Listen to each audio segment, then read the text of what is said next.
Muito boa noite, sejam todos bem-vindos a mais uma edição do The Briefing Cast. Hoje, pela primeira vez, temos uma dobradinha de peso aqui na mesa. Não poderia ser diferente, né? Semana que vem estamos entrando em período eleitoral. Então trouxemos aqui dois dos expoentes, dois dos grandes nomes aí da juventude da política, não só gaúcha, como política brasileira, né? Aqui ao meu lado de co-host temos Luan Bica. Enorme prazer, novamente, fazer parte dessa mesa, dessa bancada, né? Não, essa bancada hoje pegou preço, né? Tem aqui em minha frente Marcel Van Hatten, deputado federal, e Felipe Camozato, deputado estadual. Não, Opa, estadual, acho que eu já me... Futuro. Opa, desculpa, é aquela coisa do o segredo, né? O cara já tem que mentalizar. Então, vereador de Porto Alegre, terceiro vereador mais votado na última eleição e o quinto vereador mais votado na sua primeira eleição, né? E aqui do meu lado, o deputado federal mais votado do estado do Rio Grande do Sul. Top. Ele que... Tamo bem, né? É. Diferente. E eu fui mais votado no diretório acadêmico da SPM em 2000, Ó, tu viu só? viu? É. Não podemos ficar pra trás, Lu. Tu deve ter ganho algum Grêmio Estudantil também. Eu fui mais voltado pra sair da escola. Três seguidos, parece que tem que sair. Então acho que vamos começar do início, né? Porque a gente sabe que vocês, além de colegas de partido, vocês são amigos, né? De muito tempo, vocês já se envolveram, né, em movimentos estudantis e tudo mais. Então eu queria saber um pouco de vocês, como nasceu essa amizade, né? Como vocês se conheceram, se foi já dentro da política ou nada a ver com isso. Olha, na verdade, até quem tem uma trajetória maior no movimento estudantil é o próprio Marcel. Eu conheci ele por causa disso, quando alguns colegas me disseram, tem um alemãozinho aí pedindo voto para a DCE, que não aguenta mais militante assumindo o diretório de estudantes. E eu, como estudante, achei legal, né? Porque eu só vi os caras me enchendo o saco na fila da RU. Ia lá almoçar, os caras gritando nos meus ouvidos que o neoliberalismo vai acabar com o planeta e tal. Isso muito antes de novo, de partido. Isso, lá em 9. 8, acho que foi, 7. Só se foi na... É. A gente concorreu 4 vezes o DCE da URGS. E a que a gente venceu foi em 2009. Então foi nesse ano aí, verdade, pode ser. Mas tu não fazia parte da chapa, era só o Marcel. Não. Eu era um mero estudante que estava decepcionado com as lideranças do movimento estudantil. Cara, eu era estudante de administração ali na URGS e eu realmente é verdade isso que eu falei até olhando pro Luan, mas... bom, né? Pô, Que bom, é verdade. Cara, eu ia almoçar todo dia e, cara, na fila do restaurante universitário ficava uma galera com caixa de som gritando nos meus ouvidos que o capitalismo estava destruindo o planeta e que todo mundo que era a favor de empresa era do mal e que revolução e, cara... Palestina Livre. E camiseta do Che Guevara e foi-se martelo. E eu era muito ignorante na época, politicamente. Então eu olhava para aquilo e não me fazia muito sentido, porque eu dizia, mas, cara, Che Guevara foi um cara legal, né? Realmente esse cara é uma liderança legal, não? Cuba é referência para alguma coisa, então aquilo me soava estranho, né? E eu via que aqueles caras eram as lideranças do movimento estudantil, que em tese deviam estar preocupadas com as qualidades, com a estrutura da faculdade, da universidade, com os serviços funcionando. E o que a gente via na prática era difícil, inclusive, de conseguir uma carteirinha para o ônibus, meu. Não tinha, para tu fazer tua rematrícula era uma função, o site não funcionava direito. Se tu queria fazer alguma mudança de cadeira, era uma função, tudo era uma burocracia. Para conseguir uma certidão de matrícula, outra burocracia. Ou seja, os serviços para os estudantes não funcionavam direito. E quem devia estar brigando para que funcionassem, estava, na verdade, gritando contra o capitalismo e a favor de Cuba. Não tem nada a ver com a carteirinha estudantil. Exatamente. E a semana acadêmica era uma zoeira completa, assim, era bizarro. E aí, quando chegou na minha mão... não sei se chegou na minha mão algum material, ou alguém me falou, cara, tem uma gurizada aí querendo tirar essa militância política do Diretório dos Estudantes e querendo botar gente que se preocupe com os estudantes. Eu falei, tá aí uma chance de, né, mudar, pelo menos parar de ser... atormentado na fila do RU. E aí que eu fui conhecer o Marcel. Em meados de 2007 e 2008 na URGS. 2008 para 2009, provavelmente. E o slogan era um DCE para os estudantes, não para os militantes. Boa. Os guris já entendiam de marketing. Pois é. Isso que não tinha nem assessor naquela época. E outra, eu que era um dos poucos filiados que apoiava, porque nós éramos estudantes numa chapa apartidária. Eu era filiado a um partido político porque eu já tinha sido até, né, em 2009 já tinha deixado de ser, mas eu tinha sido vereador da minha cidade de Dois Montes até 2008. Eu nunca participei da diretoria executiva da chapa por esse motivo. Eu sempre participei. Não podia ou A era gente tinha por... determinado assim entre nós para não fazer parte da chapa, né? Principalmente em 2009, né? Que foi o ano em que nós vencemos a eleição pro DCE, a gente decidiu que não teria ninguém filiado na parte da diretoria executiva, presidente, vice-presidente, secretário-geral e assim por diante, né?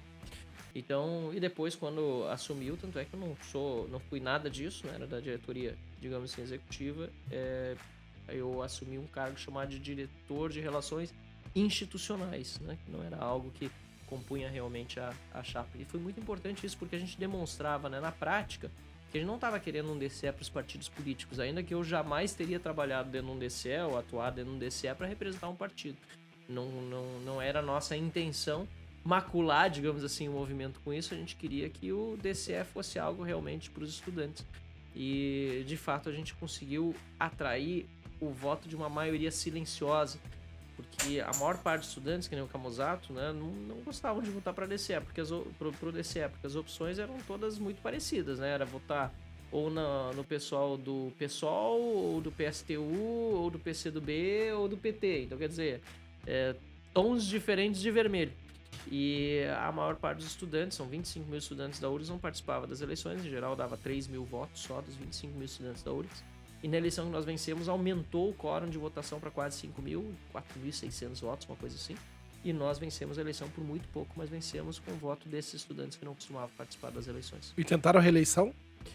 Na verdade, sim, uma chapa que continuou depois, infelizmente perdeu, né? Mas depois voltaram de novo, e aí eu já não sei mais ultimamente como é que tá no DCE da URGS lá, as eleições. Sei que tá de volta, infelizmente, nas mãos da esquerda, mas acho que é hora do pessoal olhar para a realidade do estudante e voltar a se organizar para vencer o DCE da URGS. Tem alguma coisa legal que vocês podem contribuir com a gente, até porque a gente tem um público muito de galera que é estudante, né?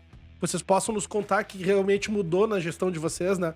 Como o Camusato falou, vocês estavam mais preocupados com o estudante, melhorar o acesso à carteirinha, melhorar o acesso à troca de cadeira, pontuar algumas vitórias que vocês tiveram nesse mandato. A primeira coisa foi justamente na carteirinha, que era, se eu não me engano, era R$13, a gente baixou para 2. Foi assim, foi também um tiro no pé, porque a gente acabou com a principal fonte de arrecadação do próprio DCE, que eram as carteirinhas, né?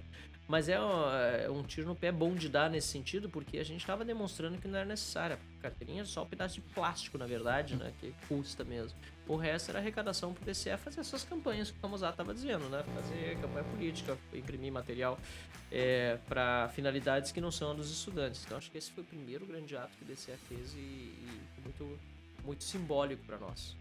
Eu, enquanto estudante, eu não participei da chapa nem nada, eu acompanhei de longe, eu ajudei na campanha, entre aspas, porque na administração tinha dificuldade de manter a urna aberta.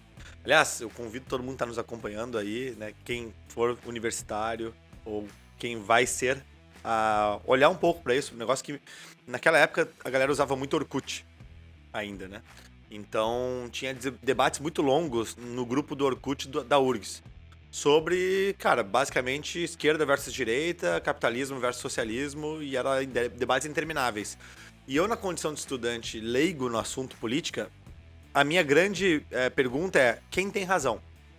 Então eu buscava saber quem estava falando a verdade, porque alguém essencialmente deveria estar mentindo, né? Não tinha como os dois estarem falando a verdade ao mesmo tempo. Então eu comecei meio que por conta a tentar descobrir qual era a verdade daquilo que estava se falando, etc. Até que um belo dia eu resolvi sair do almoço e pedir a tal da prestação de contas do DCE. Aí eu subi, o DCE estava comandado pelo PSOL, se não me engano, naquela época, e pedi a prestação de contas. Veio um sujeito lá, me entregou uma caixa de frutas de plástico cheia de nota. Falou: tá aqui. Aí eu olhei: cara, isso aqui é prestação de contas? Isso aí é prestação de contas. Bem organizada. Aí eu pensei: meu, que bagunça, né? Comecei a olhar assim, cara, tinha confecção de bandeira, tinha nota de transporte de ônibus para Brasília, tinha fogos de artifício, tinha, cara, coisas que eu pensei, cara, como é que isso aqui tá ajudando os estudantes, né? Tipo, em que medida isso aqui tá melhorando as aulas das pessoas e tudo mais. Reflexo do governo deles. E aí eu comecei a perguntar, assim, os caras começaram a ficar incomodados com minhas perguntas, e tava eu e um colega meu da administração, assim, que nem só foi na parceria junto comigo, né? Vamos lá incomodar, vem E aí os caras começaram assim, começou a juntar uma galera assim na volta, assim: meu, da onde tu é? O que tu quer saber e tal. Começaram a meio que intimidar, assim. E aí, ali que eu descobri que, agora entendi quem tem razão. Esses caras estão mal intencionados. Depois, eu acabei vendo o quanto que eles ganhavam de dinheiro da universidade pra estar fazendo aquilo. Uma parte do orçamento da universidade é destinado pro Diretório Central dos Estudantes pra, em tese, representar os estudantes. Na verdade, por que PSOL, PT, PCdoB, PSTU disputavam e brigavam entre si pro DCE? Era pra acessar esse orçamento de dinheiro público pra fazer campanha partidária. Por que tava indo a Brasília? Pra congresso da Uni e pra atividade político-partidária. Por que estavam fazendo bandeira? A gente ia olhar bandeira, xerox que faziam, era de panfletinho de candidato a vereador dos caras, que os caras depois concorriam. Por que ficaram brabos com a gestão depois da galera que reduziu o preço da carteirinha? Porque teve gente que teve redução no seu rendimento por causa disso. Com certeza. Teve campanha de vereador que não saiu do papel, porque não tinha mais dinheiro pra pagar. Aí que eu vi, cara, foi tipo tomar Red Pill ali, né? Matrix, assim, cara, o universo abriu, assim. Deu, caramba, esse negócio é muito mais profundo do que eu imaginava. E eu lembro que pra mim, quando os guris entraram, uma das primeiras coisas chocantes é quem ia no RU todos os dias na URGS, ali no centro, via tudo pichado, depredado, vidro quebrado, era uma bagunça. E eles fizeram uma reforma, conseguiram doações de empresários e outros alunos e tudo mais, e fizeram uma reforma, pintaram as paredes que estavam pichadas, compraram móveis novos e disponibilizaram um espaço para os estudantes poderem até ir lá estudar. Olha só. Olha que estranho. Olha que estranho. Nossa. Isso me chamou a atenção, né? Porque eu lembro que eu brincava com meus colegas, mano, essa galera quer deixar espaço melhor para os estudantes estudarem. Então foi chocante pra mim. É ali que eu realmente comecei a separar o joio do trigo. Isso, quando a gente chegou lá, na verdade, a gente deu todo um BO lá pra entrar na sede. Nem sei se teve um BO de verdade, na real, porque a gente teve que fazer todo o inventário das coisas que tinham no DCE pra, né? E a primeira dificuldade foi abrir o DCE. A gente teve que chamar lá, na época era o Rodolfo Mor, né, do DCE. E aí ele abriu, trouxe as chaves da porta, entrou com a gente, mas uma bagunça, uma desorganização, uma desordem enorme. Então começava por tentar arrumar a casa lá dentro e tentar fazer a coisa ser minimamente habitável naquele espaço. E como é que vocês enxergam assim, a Universidade Federal Brasileira, né, principalmente do Rio Grande do Sul, que vocês dois fizeram parte, agora trazendo um sentimento meu, assim, de quem trabalhou muito tempo com festa, com noite, né? E bem nessa época aí a gente não tinha no máximo o Orkut ali, o ICQ, uma coisa, o digital não era muito forte. Então a gente trabalhava muito com panfleto. E a gente não gastava orçamento pra entregar panfleto na URGS, porque a gente dizia, não, o público de lá não vai. O público de lá é militante. Eu queria entender por que tem esse estigma, né? De que a URGS é totalmente esquerdista. E como é que vocês enxergam essa parte, né? De que eles falam, quem é rico não deveria estudar na URGS. URGS tem que ser pra minorias. Como é que vocês enxergam esse universo da Universidade Federal? Cara, eu acho que vocês perderam a oportunidade de vender ingresso lá. Vocês estavam... Era só ter te ligado. Porque na época que eu tava na administração, eu fiz festa. E a gente conseguiu, pelo centro acadêmico da administração, juntar bom recurso, bom dinheiro, pra pagar a semana acadêmica, inclusive. Que era a ADM liberada, né? A ADM liberada. Que era a clássica da URGS, que todo mundo ia, era porque a administração, todo mundo já sabia que era um curso que já tinha uma galera mais legal, né? Sim. Se a gente tentasse vender daqui a pouco lá no Campus do Vale, era mais difícil. Até porque eles tinham as festas deles lá, né? Ou mesmo no Campus da Saúde ali também tinham as festas deles. Mas na galera ali do centro, especialmente a galera que era administração, economia, direito, enfim, esses aí eram muitos clientes nossos ali de festa, vocês podiam ter vendido ingresso. Mas não dava pra cobrar muito caro mesmo, então não era ingresso muito caro. Mas, cara, eu até então, no início da faculdade, cara, eu não entendia essas reclamações de a galera tá doutrinando em sala de aula, a universidade é militante. Na real, eu não percebia isso, sabe? Que nem o sapo que tá dentro da panela com a água esquentando e não nota que tá sendo cozinhado. Até que um belo dia, não só os guris se elegeram pro DCE, mas começou um debate sobre parque tecnológico da URGS. De ter ou não ter um parque tecnológico na URGS. Na época eu tava na empresa Júnior. E, cara, a gente lidava com empreendedor, micro, pequeno empresário, e a gente via como os alunos não tinham nenhum tipo de ensino voltado pro empreendedorismo. E ainda quando tinha, quase nada. Ou seja, isso seria espetacular para poder desenvolver as competências, as habilidades de inovação, empreendedorismo, tecnologia. E aí, conforme a gente começou a falar favoravelmente a isso, cara, começou a ter uma galera nos vaiando, dizendo que era um absurdo, que estavam privatizando a universidade e falando tudo de ruim. E eu comecei a não entender, cara, como assim, meu? Isso aqui vai ser espetacular pros alunos, como é que tem gente que é contra? E aí que deu o estalo, né? Cara, na real, essa galera tem outra agenda. E aí que eu fui começar a descobrir que, meu, o professor que tava falando contra aquilo, o cara era filiado de carteirinha a partido político de esquerda. O aluno era militante, né? O diretório acadêmico tinha posição política.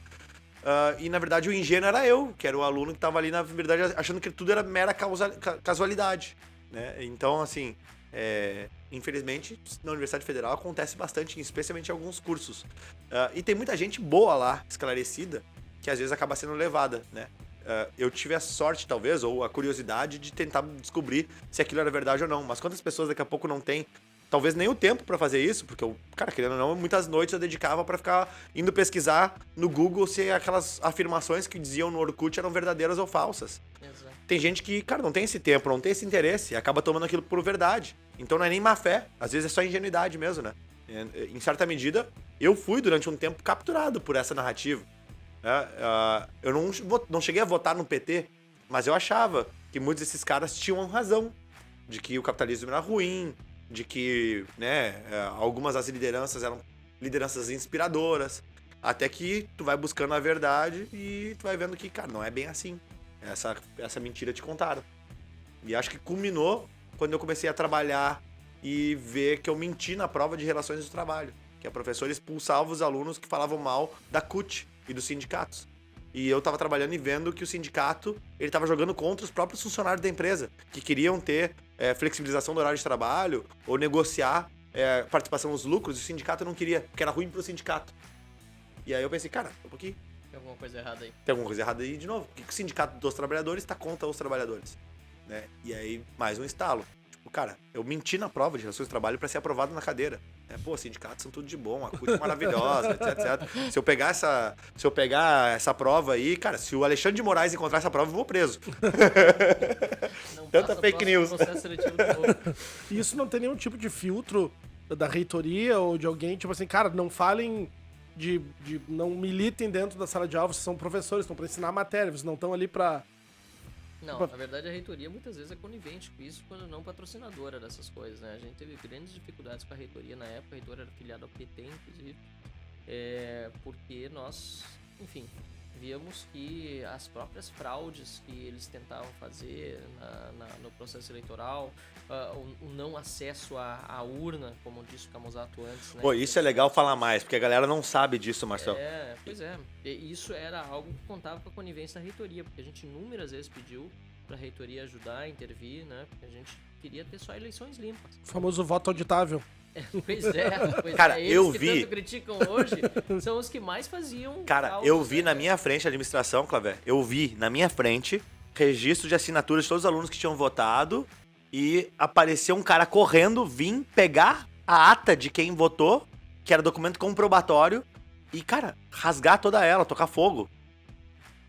Pra anular os votos na administração, porque na administração Eles votava fazem menos isso, na né? esquerda. Bem tranquilo. Eles sim, votaram todo mundo Na maior cara de pau, cara. E aí uma briga generalizada nos corredores lá, só que os caras vinham em 15. E aí tu tinha, cara, era eu e mais 2, 3 Zezinho ali.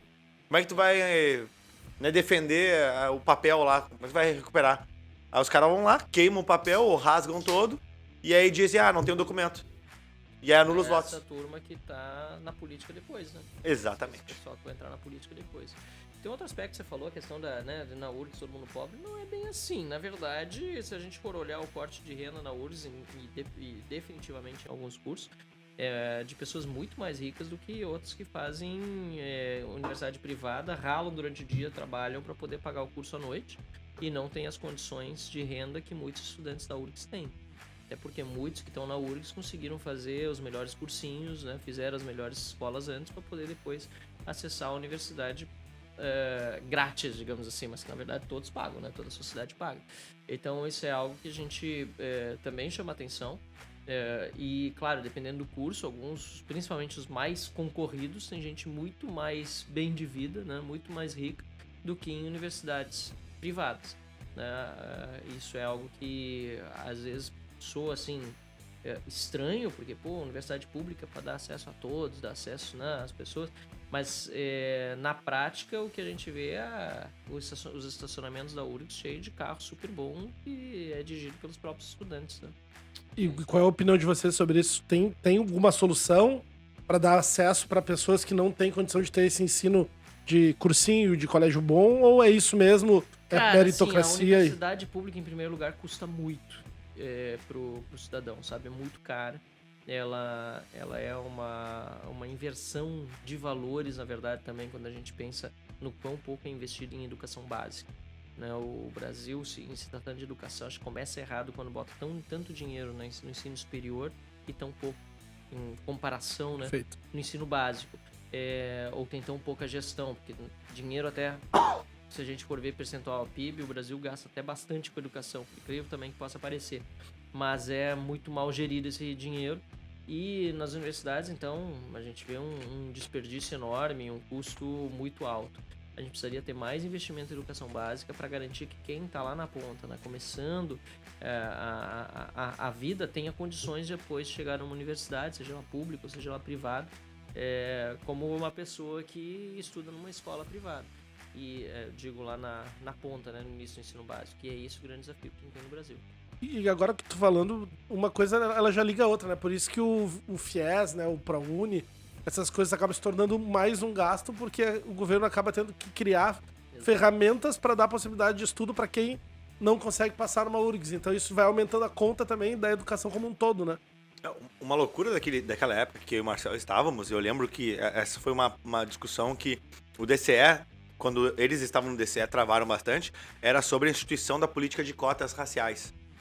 Que na época era uma promessa de resolver o acesso da universidade, mas quando a gente falava sobre cota de renda, cota social, cara, quem tem que estar é o mais pobre.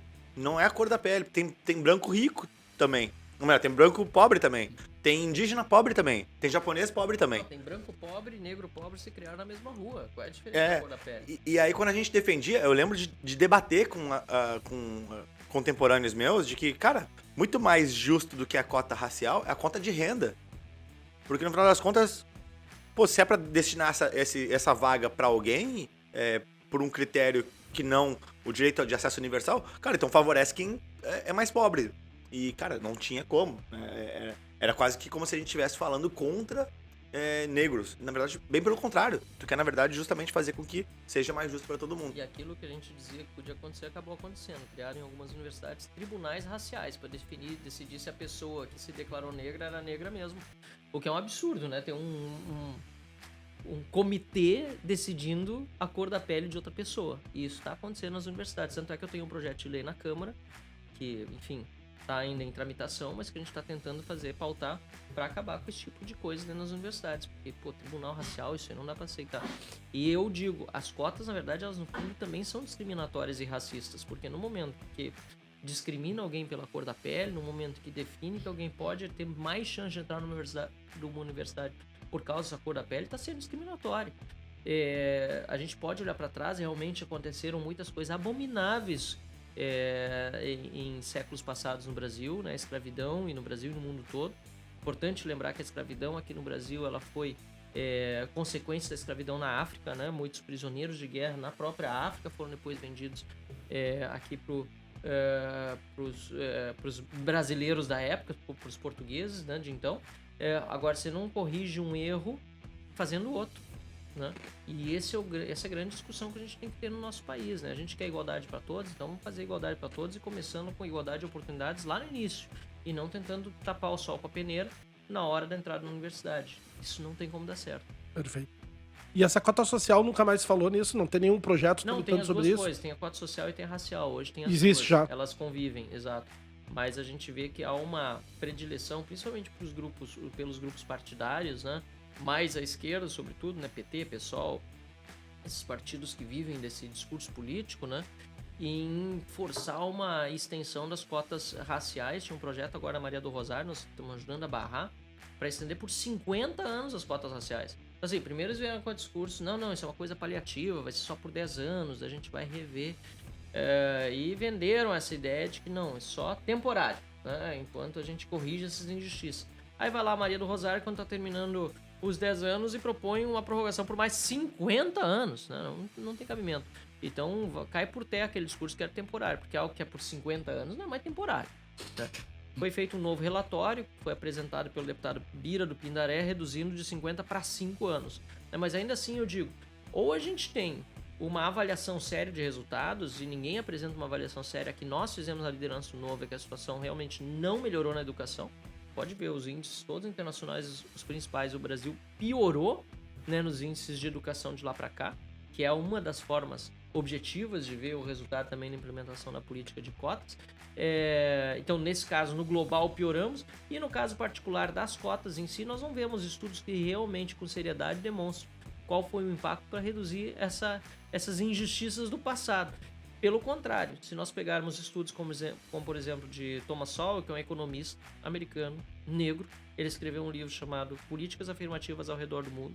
Ele estudou 6 países diferentes, e em todos eles as políticas de cotas raciais geraram mais tensão social, mais discriminação racial, mais problemas de convívio entre pessoas de diferentes cores de pele, o que por si só já deveria ser utilizado como exemplo para outros países como o Brasil não terem adotado essa política. Aliás, a impressão que eu tenho é que hoje se discute muito mais sobre racismo do ponto de vista criminal do que era no passado, tinha um convívio mais harmônico. Eu não sei se daqui a pouco relatórios que resultam em, não sei, em não só prática, mas também crimes associados a isso, se poderiam corroborar. Mas é que isso tem muito a ver com a teoria marxista, né? Marx tinha uma época em que ele falava da divisão entre capital e trabalho, né? Então ele falava da divisão de classes e criou uma teoria que separava ricos e pobres, digamos assim, e que um seria a classe trabalhadora, seria a oprimida, e a classe capitalista seria a opressora. Acontece que desde Marx o mundo evoluiu muito e hoje é muito difícil, as relações de trabalho são muito fluidas, né? E muita gente não tem mais patrão, não existe mais esse negócio que existia no passado, e tá muito difícil classificar o que realmente é capital, o que é trabalho, mas as duas coisas não são a mesma, né? A própria teoria de Marx depois foi refutada por Mises, né? Que é um dos autores que nós do Novo, os liberais, gostam muito de citar. Então, aquela teoria do Marx que se tornou obsoleta também por conta do momento em que ele vivia, teve de ser reformulada e continua sendo ao longo dos tempos. Então, como ela é uma teoria que bota uns contra os outros, vive da guerra, né, da divisão de classes, como ele chamava, passaram a adaptar essa teoria do Marx para outras características da sociedade, né? Aí vem o identitarismo, né? Heterossexuais contra homossexuais, vem a cor da pele, negros contra brancos. E assim carnívoros e veganos, que agora cada vez mais. Veganos, exatamente. Então eles começam, né, a gerar uma série de atritos sociais para justificar aquela teoria do Marx e continuar fazendo aquilo que é tão clássico na política desde tempos imemoriais, que é o clássico, né? Dividir para conquistar. Quanto mais você dividir a sociedade, quanto mais você botar uns contra os outros, mais fácil chegar um político e dizer, ó, eu sei a solução para isso aqui. Uhum. Resgatando só um ponto, Cláudio, tu perguntou sobre da gente ter se conhecido na universidade e tudo mais. Eu tava cursando administração, né? O Marcel tava fazendo tua pós, né, Marcel? Eu tava fazendo na administração em 2009 também. Eu comecei como segunda graduação. Mas segunda graduação. Perfeito. E aí, com a função de DCE, e entrou essa pauta do Parque Tecnológico, foi o momento em que a empresa Júnior, pela primeira vez, se posicionou numa pauta de política universitária. Né? Como empresa Júnior, ela é um dos maiores organismos de fomento ao empreendedorismo, era fundamental que tivesse um apoio daqueles estudantes pelo Parque Tecnológico. E ali talvez tenha sido o gatilho para o meu envolvimento na política, e eu nem sabia disso. Eu fui trabalhar em Bruxelas logo após esse episódio, que foi o seguinte: a gente estava defendendo que houvesse Parque Tecnológico, e um belo dia o Marcel ou o Renan, que era o presidente do diretório dos estudantes na época, me convidaram para, na condição de presidente da empresa Júnior, ir falar numa reunião sobre por que eu achava que era positivo. E eu fui lá, falei, defendi a posição, que eu achava que era uma forma dos jovens poderem empreender, dos alunos terem uma oportunidade de criar suas empresas, inovarem, etc. Defendi a posição. Na sequência, até tem uma foto que eu postei em TBT esses tempos, né? O Marcel, como diretor de Relações Institucionais, conseguiu uma agenda com a então governadora Ieda Crucius, que coincidentemente, tinha sido a governadora que foi diretora da Faculdade de Ciências Econômicas da URGS, que assinou a ata de fundação da empresa Júnior que eu estava presidente, né, que é a PS Júnior. Aí conseguiu a agenda com a IEDA para dizer que o governo do estado precisava defender essa pauta. Não dava para deixar só os estudantes que estavam muito sozinhos nessa discussão e que o governo do estado precisaria defender, afinal de contas era uma coisa boa para o estado. Naquela época, a gente fez a reunião, tem uma foto, inclusive, onde tá eu, gurizão ali, entregando um ofício dizendo da importância da pauta, falando para a governadora que ela tinha sido assinou a fundação da empresa Júnior, que naquele momento, lá em 92, ela fez um gesto que ajudou a multiplicar o ensino de empreendedorismo na universidade. E que agora era a hora dela, enquanto governadora, então, reassumir esse compromisso. Casualmente, o Marcel estava na foto, tá também o então secretário Arthur Lorentz, de Ciência e Tecnologia, que hoje é candidato a deputado estadual pelo Partido Novo. Vejam só. Uma boa safra. Como o mundo dá voltas. Uma boa safra essa. E eu me tornei engajado na política porque essa foto que nós tiramos, quando eu fui trabalhar em Bruxelas, ela começou a circular em panfletos pela URGS e eu recebi uma foto, quando eu estava em Bruxelas, dizendo: olha aqui, Felipe, o que estão falando de ti? Em uma foto do panfleto, daquela turminha da esquerda da URGS, dizendo: esses jovens querem privatizar a universidade. Cara, eu nem sabia o que era privatizar a universidade.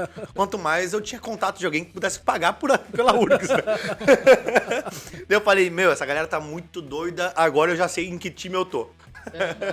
Inclusive, não tem uma história que o Marcel dá uma entrevista dentro da própria URGS, os caras estão chutando ele o tempo inteiro e ele continua falando. E tô os caras. tentando achar esse vídeo aí, mas eu tô falando lá e eu tô dando entrevista, acho que era pra Record, que tinha vários órgãos de imprensa acompanhando, porque foi bem tenso mesmo. Fizeram um corredor polonês, não fizeram o pessoal lá da nossa então oposição, porque aí o pessoal da esquerda tava na oposição. Ocupar a reitoria, na verdade invadir. Pessoal pela democracia. Pela democracia. Aí eu era, além de membro do DCE, né, que tinha vencido a eleição, eu também era membro do Conselho Universitário, então a gente votava nas resoluções do Conselho Universitário e dentre elas estava essa discussão também do Parque Tecnológico da URGS, né? E numa dessas reuniões estavam marcados, estava a turma toda lá de fora e cancelaram a reunião e a imprensa estava lá e eu dando entrevista, o pessoal, enquanto dava entrevista, me chutando. E eu bem calmo, né, dando entrevista, dizendo: inclusive estão me chutando aqui enquanto tô dando essa entrevista. E o corte da entrevista pegava do peito pra cima. Eu lembro que eu assisti essa entrevista e eu pensei: cara, esse alemãozinho é pequeno, mas o bicho é corajoso. As primeiras maluquices, essa coisa de envolvimento com política. Claro, né? E isso Porque, que a pauta era antes vereador em empreendedorismo? Dois Irmãos, eu tinha sido vereador em Dois Irmãos, então, assim, perto disso aí, aquilo era uma calmaria total, né? Um parênteses que eu Massa tenho discurso, sobre o Camozato a gente já conhece, né? Mas o Marcel, em que momento da tua vida tu resolveu entrar pra política? Porque tem que ter sangue. Tem, mas foi 2 vezes, na verdade. Uma vez foi quando eu tinha 17 anos, me filiei no partido político para concorrer a vereador, na minha cidade de Dois Irmãos. O Novo não existia ainda. Lá na cidade de Dois Irmãos, o partido pequeno tinha mais identidade por causa das pessoas, principalmente filiados, ele era o PP, o Partido Progressista. Me filiei, concorri a vereador. Era repórter antes no Jornal da Cidade, então eu tinha contato com muitas pessoas. Eu fazia também a cobertura da Câmara de Vereadores na cidade e decidi concorrer a vereador e fui. Então, fui vereador em Dois Irmãos. Ao longo desse mandato de vereador, eu fiz meu curso de Relações Internacionais, concorri para o DCE da URGS algumas vezes, fui 2 vezes candidato a deputado estadual, tudo na época pelo PP, até 2010, que foi a segunda eleição de deputado estadual depois, né? Aliás, eu me licenciei do DCE da URGS naquele ano de 2010, concorri a deputado estadual, e depois daquela eleição eu disse: chega, vou fazer uma coisa diferente da vida, e fui estudar fora.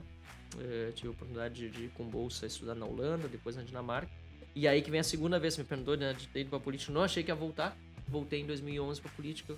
2013 pra política. Toda essa história de manifestações de rua, o pessoal indo lá em São Paulo começou, depois não era mais pelos 20 centavos. Em Porto Alegre também, em todo lado o pessoal tava indo pras ruas.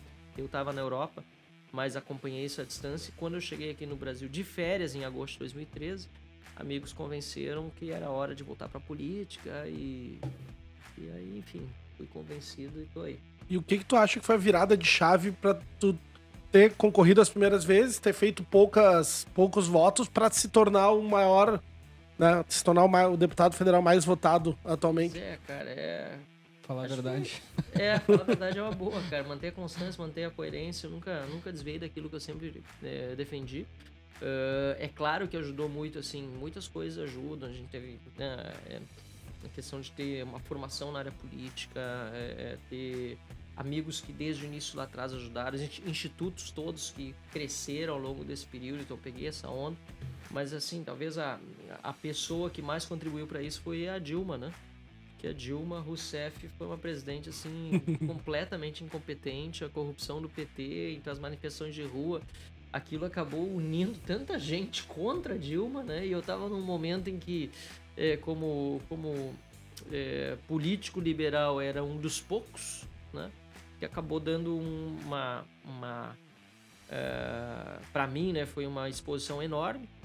O Camozato foi um dos organizadores também das manifestações, a gente fez várias, ele com a banda Louca Liberal, a gente fez várias manifestações, né, contra o PT, pelo impeachment da Dilma, o Parcão cheio, e isso tudo foi dando exposição e acabei sendo um deputado federal depois mais votado do Rio Grande do Sul, porque além disso também na Assembleia eu tinha uma postura bem contundente, né, a favor das reformas. O Sartori tinha pego um governo completamente lascado, né, pelo Tarso Genro, então ele também teve uma dificuldade enorme e a gente pautou muito, assim, a atividade na Assembleia Legislativa contra aqueles absurdos que os sindicatos faziam. Tudo isso contribuiu. E aí saltei de 35 mil para 350 mil votos quase. Que loucura. E uma coisa que a gente vê muito, né, até por eu acompanhar mais o Camozato, a gente tava olhando esses dias um mapa de calor ali de votação, tanto em Assembleia quanto em Câmara do Novo, né? E ali a gente vê claramente que o Novo é o partido mais consistente em votações. Por exemplo, segue sempre a mesma linha. É verdade. Enquanto a gente vê que tanto a extrema esquerda quanto a extrema direita tem votações ali em todos os cantos do mapa. Mas o Novo não. O Novo ele se torna ali, né? E isso a gente vê que é uma característica dos políticos do Novo, que é essa parte de ter coragem, né? Porque vocês assumem a ponta, né, de votações mais polêmicas, mas necessárias, como reformas tributárias. Como o Camozato gosta de falar, diminuir imposto é muito fácil, todo mundo quer votar, mas agora quando é para diminuir uma coisa de previdência, então eu queria que vocês falassem um pouco sobre como vocês se sentem estando à frente dessas pautas polêmicas, né? E como vocês enxergam esse terreno que vocês vêm conquistando, porque acredito que lá no início vocês eram mais taxados como louco aos loucos lá que vão vir com os papos de novo. Agora hoje não, hoje já tem pessoas que vão seguindo essa linha de pensamento de vocês, né? Essa pergunta foi boa, hein? Oi? Essa pergunta foi boa, hein? Foi, dá até pra cortar. Foi ótimo. Não, na verdade, sim, a gente tá ali pra fazer o que a gente prometeu na campanha, que é muito raro hoje se tratando de política. Infelizmente, muitos... O político gosta, pelo menos virou moda, né? Falar contra fake news, mas não tem um programa que aparece mais fake news do que o horário eleitoral gratuito, né? Que todo mundo promete que não vai depois, né? Então, começa por aí. A gente se comprometeu com coisas que a gente hoje cumpre.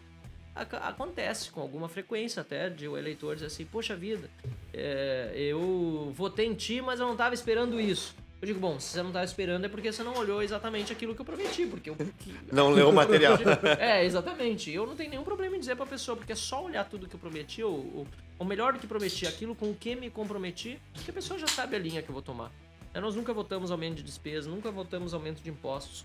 A gente deixa bem claro que se tiver um benefício setorial, ele precisa ser estendido para toda a sociedade, porque senão é o resto da sociedade pagando por aquele benefício.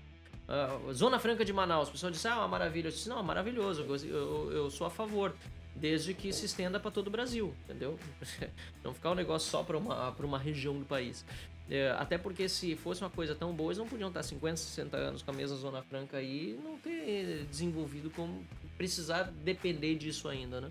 Então a gente fala essas coisas que para alguns são polêmicas, mas para nós é natural. E se não tiver eleitorado para nos reeleger, paciência, quer dizer que as nossas ideias não estão vencendo. Felizmente está acontecendo o contrário, né? A gente está só ampliando. O Novo está com uma penca de deputados estaduais, mais vereadores ainda no Brasil. Tem um governador de estado que é considerado o melhor do país, que é o Romeu Zema, né? Bom, o Camozato aqui na Câmara de Vereadores já vem liderando um trabalho enorme de revogação de leis, de uma série de redução de despesas no próprio gabinete, dando exemplo. que demonstra a importância de ter pessoas, né, alinhadas com aquilo que a gente defende na política, porque se a gente não tiver, vai sobrar só os mesmos sempre para votar, né? E isso a gente não pode admitir. Show. Eu acho que o Marcelo falou um negócio interessante. Desse gráfico que tu falou, Cláudio, vira e mexe, vem uma pergunta, alguma coisa assim, tipo, mas o novo... Aliás, essa semana comigo, né, aconteceu. Eu fiz um tweet lá, e aí no mesmo tweet tem gente dizendo assim, o novo é um puxadinho do Bolsonaro. E o outro, o novo é o novo PSOL. No mesmo tweet. Faz sentido. Né? E aí eu pensei, mano, o que a gente tá acontecendo, né? Eu sou ao mesmo tempo um puxadinho do PSOL e bolsonarista. Caramba, tamo muito louco. E realmente, essa consistência que o novo tem, claro, ela deriva não só de ter uma plataforma de princípios e valores muito claras, como também o próprio processo seletivo do novo para ter candidatos faz com que todo mundo pense muito parecido, né? E embora a gente esteja no tempo da diversidade de pensamento e valorizando muito a diversidade, que é importante a pluralidade de opiniões numa democracia, mas num partido político a pluralidade de ideias é uma má ideia. Porque o partido é justamente... A ideia de um partido político é concentrar pessoas que pensam parecido para representar aquela fatia da população que também pensa daquele jeito. Se naquele partido tem pessoas que pensam muito diferentes, vai entrar num conflito interno no próprio partido. Ou o eleitor que vota naquele partido não se sente representado. Porque se o cara é a favor de privatização, vota naquele partido e elege um cara que é contra a privatização, ele vai dizer, cara, me enganaram. Né? No novo não. No novo o cara vota no novo e sabe que vai eleger gente que é favorável à privatização, que vai votar a redução de impostos, que vai discursar a favor de reformas, que vai falar contra a impunidade, que vai dar exemplo de economia de verbas de gabinete, abrir mão de privilégios. Ou seja, essa é a nossa linha. Todo mundo ali é igual nesse sentido. Nós não somos todos iguais, né? Aliás, temos nossas diferenças, mas 95% das pautas nós concordamos. Por isso, talvez, que a gente tenha essa unidade quando a gente olha para o mapa de votos. O novo tá lá, todo mundo votando parecido. E aí tu pega, né, partidos que talvez sejam... maiores, mas mais fisiológicos, olha o que tá acontecendo com o MDB. O MDB no Brasil tem regiões do país que querem apoiar Lula, tem regiões que querem apoiar Bolsonaro, essas regiões não falam entre si, e seus candidatos querem ter a liberdade, alguns querem apoiar Simone Tebet, e alguns querem ter a liberdade de votar conforme a negociação do seu município. Cara, isso é uma insanidade. Como é que o eleitor que é filiado ao MDB se sente nesse processo?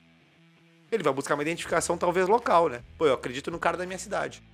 O cara do estado me representa. Mas isso é um partido? É que mudou muito também. As pessoas hoje buscam partidos políticos. Tem muita gente filiada a partidos que são de outra época. Mas, infelizmente, quem vem se filiando nos últimos anos busca mais um partido político para ter um cargo, para ter uma verba para o seu município, para ter um acesso ao poder, do que por propósito. Acho que essa é a diferença que o Novo traz, né? Nós temos princípios e valores muito bem definidos, muito claros, e os demais partidos se perderam grande parte de seu propósito, de sua linha programática. O Novo, como disse o Camozzato, tem filiados que discordam entre si, mas não discordam nos princípios ou nos valores principais. Discorda, às vezes, na interpretação dos princípios ou na forma de aplicá-los. E aí, claro... Ou na intensidade, né? Ou na intensidade da aplicação, ou o que vem primeiro, né? É por isso. Mas, assim... Quando você está de princípios, né, o que a gente acredita? Bom, primeiro que é o indivíduo que é o único gerador de riqueza, né? O Estado não cria riqueza. O setor público presta serviços. E olha que tem que ser só os serviços mais limitados àquilo que realmente interessa ao público. Não tem que ter empresa estatal. Né? Por isso nós somos a favor de privatização. Né? Quem é agente de mudança também é o indivíduo. Isso na área política. Antes falei na econômica, agora estou falando na área política. Não é o Estado. Né? Quem vai fazer a mudança é cada cidadão. Né? E, aliás... na política, o verdadeiro soberano ele é o eleitor, né? A pessoa que vota e não o eleito. O eleito ele é um representante. Ele não está lá só para buscar a sua reeleição, muito antes pelo contrário. Agora a gente vê, infelizmente, né? Eu mesmo na Câmara dos Deputados fiz um discurso esses dias bastante indignado. A gente vê que nessa época agora a maioria dos parlamentares lá em Brasília está muito mais preocupada em se reeleger do que em trabalhar pelo Brasil e está lá frequentando as sessões da Câmara dos Deputados e defendendo projetos bons para o país. Está errado isso, tem que mudar. Então, nós temos alguns princípios que são muito claros para o novo e a gente vai mantendo eles até o final. Fundo eleitoral e fundo partidário, a gente não usa. A gente não é só contra, ou só discursa contra, ou só vota contra. A gente não usa. Tá cheio de político que vai lá, vota contra para depois aparecer bem nos cardzinhos na internet, né? Mas tá usando. Mas tá usando. Sim. Eu lembro quando o Novo nasceu, bem no início, quando eu recebi uma propaganda, eu li, entrei na página, né?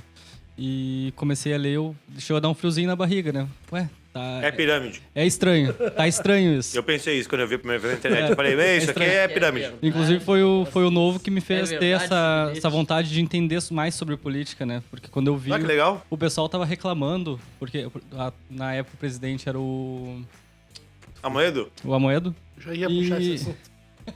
Na época o presidente era o Amoedo e o pessoal sempre batendo em cima dele nos comentários. Não, porque ele era do Itaú, porque ele só quer dinheiro, não sei o quê. E eu pensei, era do Itaú, gestão, tá, é esse. Eu cheguei a botar de capa no meu Facebook. Na época o Novo, né, tinha... Na época era até moda, todo mundo botava as capinhas no Facebook com número e com nome. Uhum. E eu cheguei a colocar na época com a capinha e todo mundo meio que brigou comigo. Uma boa época em que as críticas ao Amoedo eram só essas fake news aí, né? Porque essas aí era fácil de desmentir. Inclusive, ele não tinha essa relação toda que o pessoal falava com o Itaú, etc e tal. E ele, em 2018, foi para nós assim, um excelente porta-voz, candidato como defensor das ideias liberais, o Novo, na disputa presidencial. Uma pena que de lá para cá, né, principalmente assim, nos últimos anos, ele acabou adotando uma comunicação externa e também interna que prejudicou mais ele mesmo, né, que acabou ficando com uma rejeição enorme. E também o próprio Partido Novo, que teve que aprender, né, a se descolar, digamos assim, da imagem de um dos principais fundadores. Mas, por outro lado, né, aquela coisa da dor do crescimento demonstrou que o Novo prevaleceu como instituição e que é muito maior do que qualquer nome, do que Felipe Camusato, Marcel Van Hatten, João Amoedo.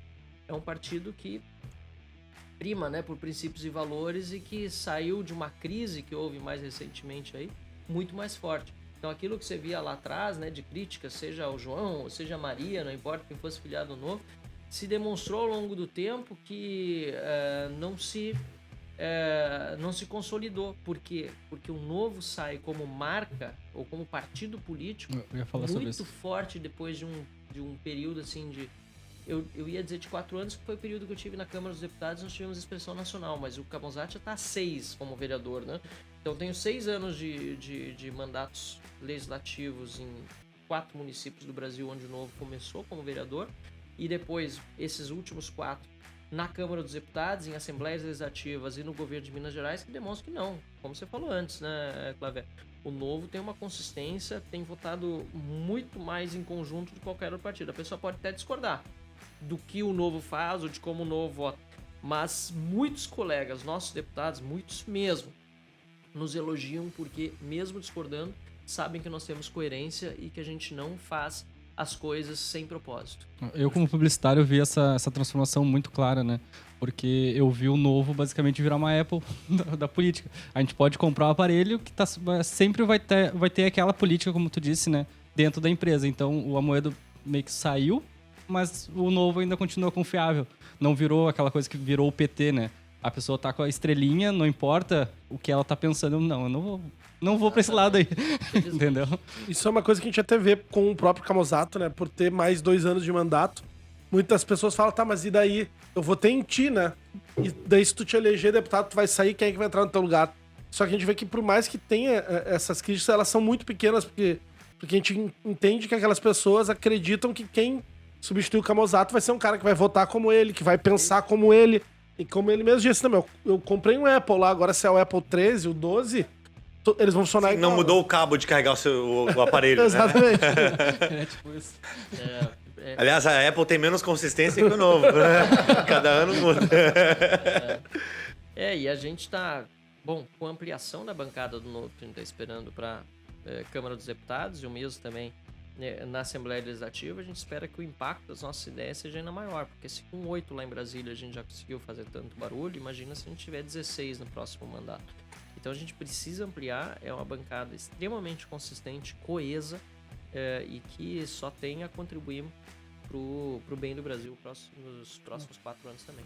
Uma coisa que eu ia comentar sobre essa questão do Amoedo, porque a gente não vê nenhum de vocês falando muito sobre isso, porque é um ponto de conflito, né? Dentro dos próprios, acredito, filiados, né? Como do público em geral. Mas a minha visão do que eu vejo nisso é que o Novo ele cresceu muito num período totalmente anti-PT, né? Ele se fortaleceu muito com manifestações, com candidatos como porta-vozes. Cara, isso tem que mudar, corrupção, muito anticorrupção. E em algum momento da história, esse anticorrupção, o anti-PT se transformou num bolsonarismo. E daí eu acho que ligou muito, né? Por mais que o Novo não tenha nenhuma ligação com o bolsonarismo, eu acho que muitos filiados, muitas pessoas enxergaram no Amoedo como o cara que estava traindo aquilo que eles votaram, né? Porque enxergavam essa polarização foi aumentando, né? Por exemplo, ou tu é bolsonarista ou tu é comunista, né? Então eu acho que né, ele não soube lidar muito bem com essa situação e manejar, né, essa parte de oposição ao PT. Sim. Ligado ao bolsonarismo. Não sei se vocês se enxergam mais ou menos da mesma maneira ou não tem nada a ver com essa linha. Cara, só separando a resposta, eu acho que, primeiro, a gente, eu particularmente, cara, por que eu não falo do João, ou por que eu não critico o João publicamente? Cara, porque querendo ou não, primeiro, né, acho que ele teve um papel muito relevante na política nacional. Criar um partido político do zero, formado por pessoas de fora da política, que não usa dinheiro público para fazer campanha, que nega fundo partidário, nega fundão eleitoral, tem ficha limpa até para afiliado, faz processo seletivo. Cara, não é fácil. Não tem nenhum igual, né? Então, assim, e olha o resultado que esse partido produziu. Melhor governador do Brasil hoje, Romeu Zema, novo. Melhor prefeitura do Brasil hoje, Adriano Silva, novo. Melhor bancada federal do Congresso Nacional, novo. Olha esse resultado. Melhor vereador de Porto Alegre? Novo. Já tô um pouco mais velhinho do que eu entrei, né? Mas assim, obviamente tem políticos bons em outras legendas. Obviamente, né? Não tenho aqui a pretensão de dizer que nós somos os melhores em tudo. Não é esse o ponto. A questão é, os resultados que esse conjunto de regras e essa instituição está produzindo são muito benéficos para o Brasil.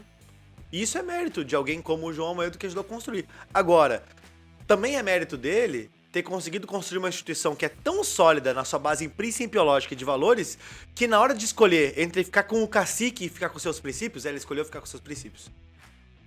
Perfeito. Né?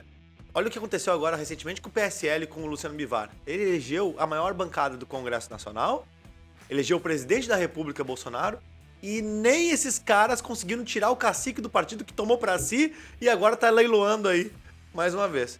Olha a força que a política tradicional tem. Olha a forma com que as regras institucionais dos outros partidos funcionam. Talvez aí, né, a gente tenha aprendido muito isso. Foi uma ferida aberta para todos nós. Por isso que a gente não fala tanto nisso, porque pô, você não vai ficar batendo num colega de time seu. Que embora você possa estar discordando dele e achar que ele está errando, né, pô, é o zagueiro do teu time, o cara furou a bola, fez o gol contra.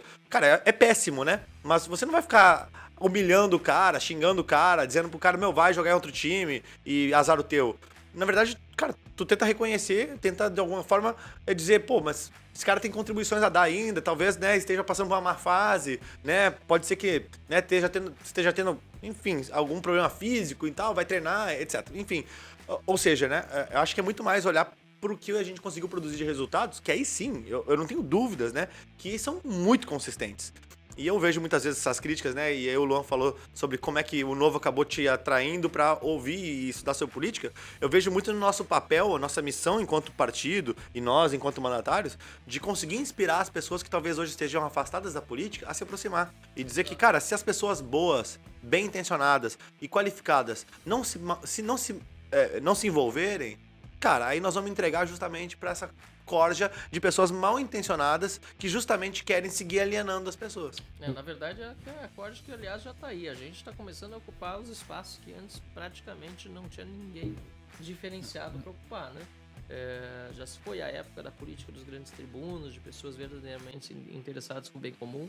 Não tô fazendo tábula rasa, tem alguns colegas ainda com esse perfil na Câmara dos Deputados, mas é muito menos do que no passado. E o Novo tá demonstrando aí que se a gente não ocupar o nosso espaço, não vai mudar. E muita gente se omitiu, né, ao longo das últimas décadas de política e foi deixando os políticos profissionais tomarem conta. Tanto é que hoje o maior interesse do político, né, repito o que eu disse agora há pouco, é de se reeleger. Em geral é isso, de ficar lá, né? E não de fazer algo pela sociedade. E isso precisa mudar e o Novo traz esse conceito de forma muito clara. Eu não sei se eu tô errado, mas pela minha visão particular, assim, olhando de dentro da minha família, quando surgiu o Bolsonaro e naquela etapa que o Novo também estava surgindo, quando deu o boom de verdade, né? Que ele se elegeu para presidente, etc. O Novo falava muito o óbvio, que é o óbvio, né? Não falava mentira, e o Bolsonaro vinha muito direto. Então as pessoas mais ignorantes acabaram se confundindo nesse trajeto. Eu acho que por isso que o pessoal ainda ligava pelo menos o Bolsonaro ao Novo, né? O Bolsonaro, ele pegou ele surfou uma onda de manifestações no Brasil contra o PT, isso que aconteceu, né? Ele tem uma série de posições como deputado federal antes dessas manifestações que são muito próximas a posições do PT ou até mesmo iguais. Eu tô contra privatizações, eu tô contra a reforma da Previdência, eu tô contra Plano Real, né? Ele elogiava o Hugo Chávez lá no início da época em que ele começou a tomar o poder lá na Venezuela. Então, ele, quando começou a ver essa onda contra o PT, ele embarcou e ele foi muito competente em atrair muitas pessoas que estavam indignadas com o PT pro seu lado, né? E eu acho que nesse ponto, eu boto entre aspas, né, a competência do Bolsonaro em atrair esse público à direita ou esse público contra o PT tem que ser vista pelo Novo e por todos os demais brasileiros, né, que querem uma política diferente, mas não querem uma política populista, para tentar entender como fazer para chegar, como fazer para que a nossa mensagem chegue nessas mesmas pessoas de uma forma construtiva, né? E eu acho que esse é o grande desafio que a gente vai ter pela frente, porque assim, todos passam, todos nós vamos passar. Lula devia ter passado já, devia estar na cadeia, mas tá aí como candidato, que é um absurdo, né? Mas Lula vai passar, Bolsonaro vai passar, Dilma passou, acho que essa aí não volta mais. Nós todos vamos passar. Agora, as nossas ideias têm que ficar. Então, como vamos fazer para as nossas ideias no longo prazo serem vitoriosas? Acho que esse é o grande desafio do Novo. No momento em que realmente, assim, muitas pessoas mais à direita continuam, né, apoiando, por exemplo, o Bolsonaro, mas a gente ouve também muitas pessoas dizendo, não, mas eu apoio ele, mas é porque é o que tem, sabe? Ele é o maior inimigo dele mesmo, não precisava falar tanta... né, besteira. Muita gente fala isso que apoia ele, né? Eu gostaria de votar no Novo, mas não é para agora, é para o futuro. Então acho que esses são grandes desafios que a gente tem pela frente, como fazer para que as pessoas comecem a observar, e isso é uma coisa que vai crescendo pouco a pouco, e o Novo está demonstrando que está conseguindo fazer isso. É porque nós passamos de 4 vereadores para 29. Com 8 deputados federais, a gente está com perspectiva, tomara que aconteça, de dobrar a bancada. Temos um governador que deve ser reeleito, tomara a gente eleja mais um, ou 2, ou 3. Tem 5 concorrendo no Brasil, quem sabe 5. Tem um aqui no Rio Grande do Sul, que é o Ricardo Jobim, pré-candidato a governador. Então, tudo isso vai demonstrando assim, que ao longo do tempo as nossas ideias têm se consolidado e espero sejam vitoriosas. Por falar em futuro, Marcelo, vou te dar uma apertada agora. Muita gente tinha o sentimento de que tu pudesse vir para um outro cargo, não para reeleição de deputado federal, né? Se falou muito em Senado, tinha pessoas te pedindo para vir a governador. Queria que tu falasse um pouco sobre essa decisão tua de novo, que eu acho que eu ainda tenho muito a contribuir lá dentro da bancada, junto com uma bancada maior, como tu disse, se é mais pra essa linha, ou tu pensa, não, acho que não é o meu momento pra isso, quero pegar um pouco mais de bagagem, quero ter novas conquistas, né? Qual foi tua linha de raciocínio pra chegar nessa decisão? Sem dúvida, eu fico muito contente de ouvir pessoas me cogitando pra qualquer posição, né? Senado da República, governador do Estado, posições super honrosas. Mas a gente até desmerece muito, eu acho, a importância de um deputado federal, porque se a gente tivesse um número muito maior de deputados federais, o Brasil seria outro. Acho que a grande ambição do brasileiro não é ter, na minha visão, um presidente da República alinhado, porque ele pode ser o mais alinhado, se ele não tiver apoio na Câmara dos Deputados, ele não governa. Não passa nada. A nossa ambição é ter um dia um presidente da Câmara dos Deputados, que é o homem mais poderoso no Brasil hoje, sob o ponto de vista de agenda legislativa, né, que é o que realmente resolve o Brasil, né? Nós precisamos desburocratizar, fazer reformas e assim por diante. E tendo um presidente da Câmara dos Deputados significa que se tem maioria, porque para se ter uma eleição de um presidente de Câmara é preciso ter maioria no Parlamento. Então, sem ter maioria no Parlamento, a gente não vai chegar lá. Então não adianta, né, eu que sou concorrer para um outro cargo, ir para o Senado ou para governador, e o que realmente importa para o futuro, para o longo prazo do Brasil, ficar descoberto, que é a Câmara dos Deputados. Então esse é o raciocínio. Eu sei que eu tenho uma grande responsabilidade nesse ponto também, porque dos 8 deputados federais do Novo hoje, somente 5 estão indo à reeleição, 3 estão indo para outros desafios também super importantes. Ganime está indo para o governo do Rio, Poit dentro do governo de São Paulo, Thiago Mitrô, nosso candidato a vice-presidente da República, então todos os demais estão indo para grandes desafios.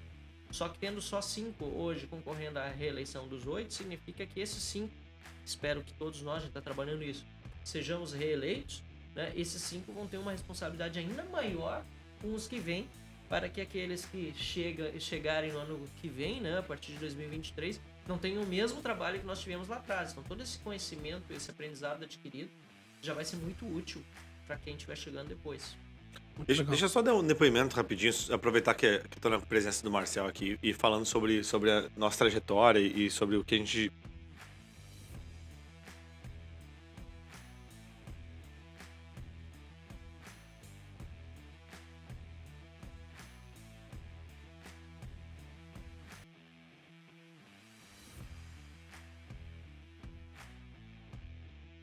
por mim.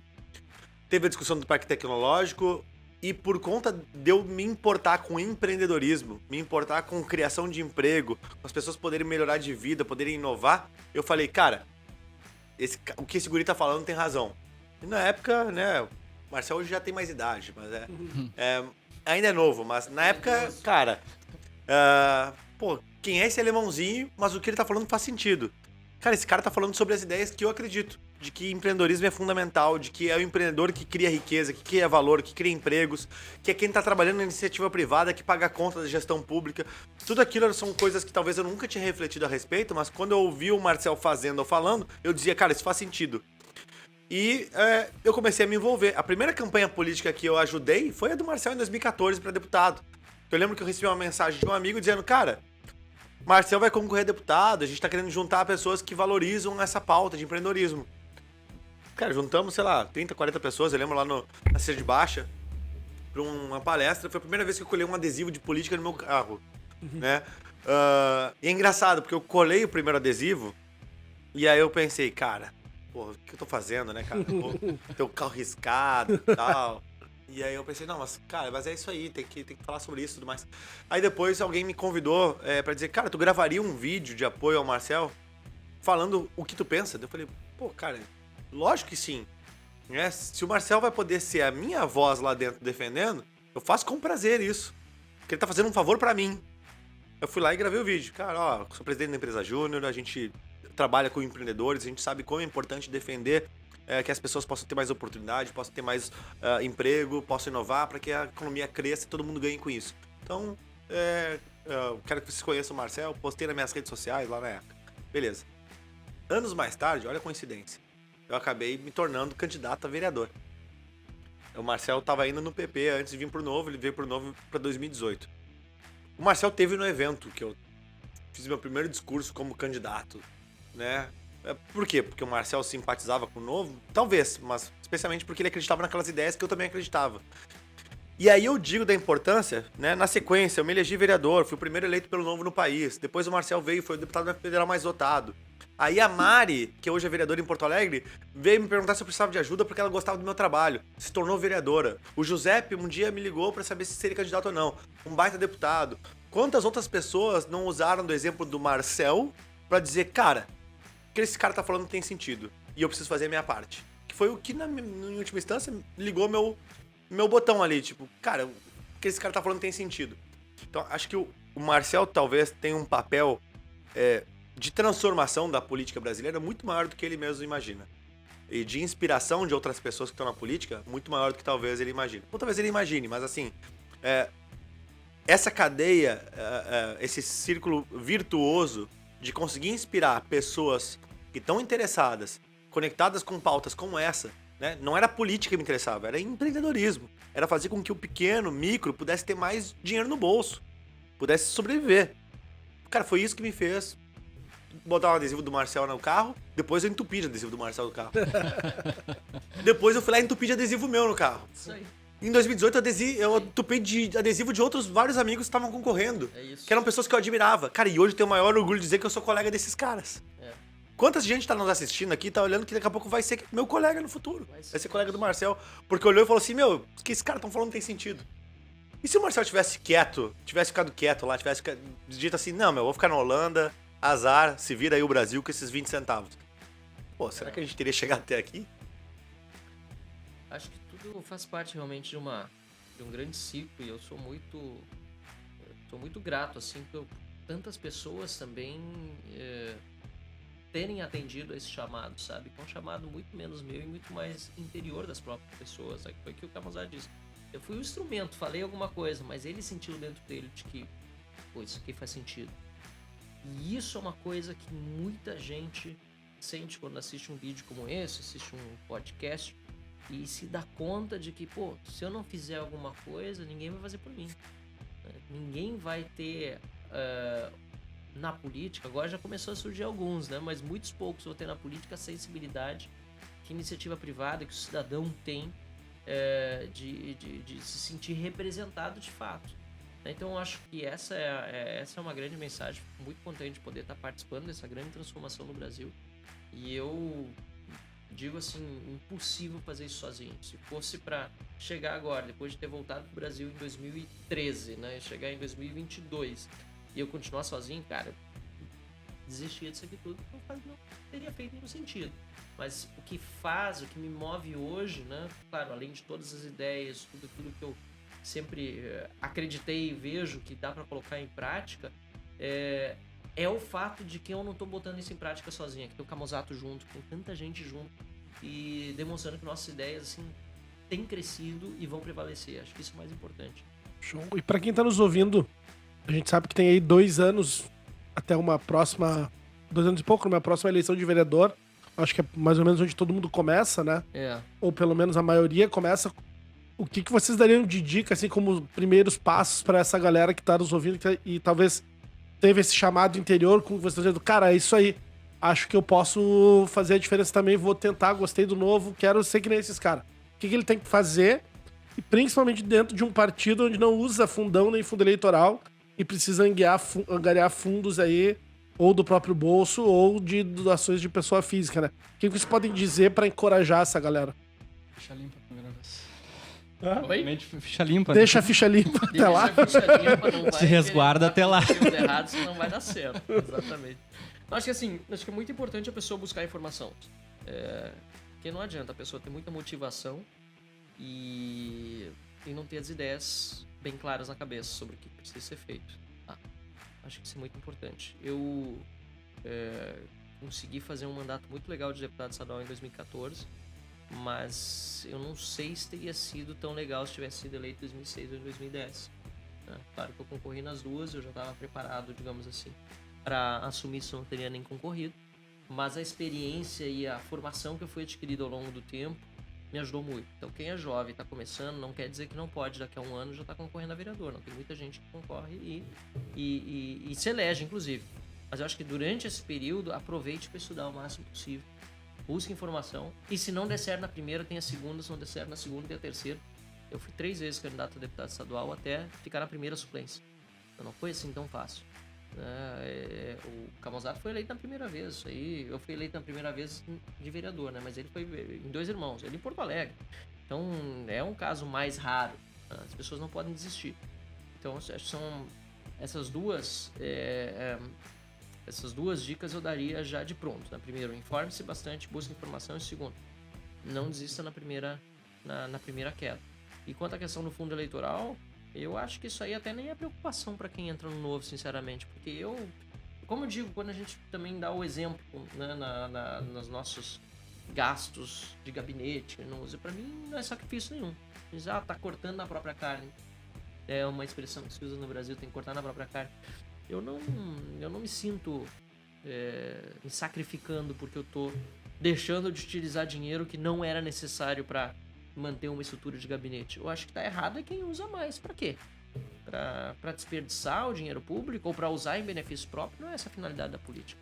Então acho que o fundão eleitoral, claro que tem gente que justifica, não, mas enquanto os outros estão usando, vocês deveriam usar. Não acho nem um pouco produtivo.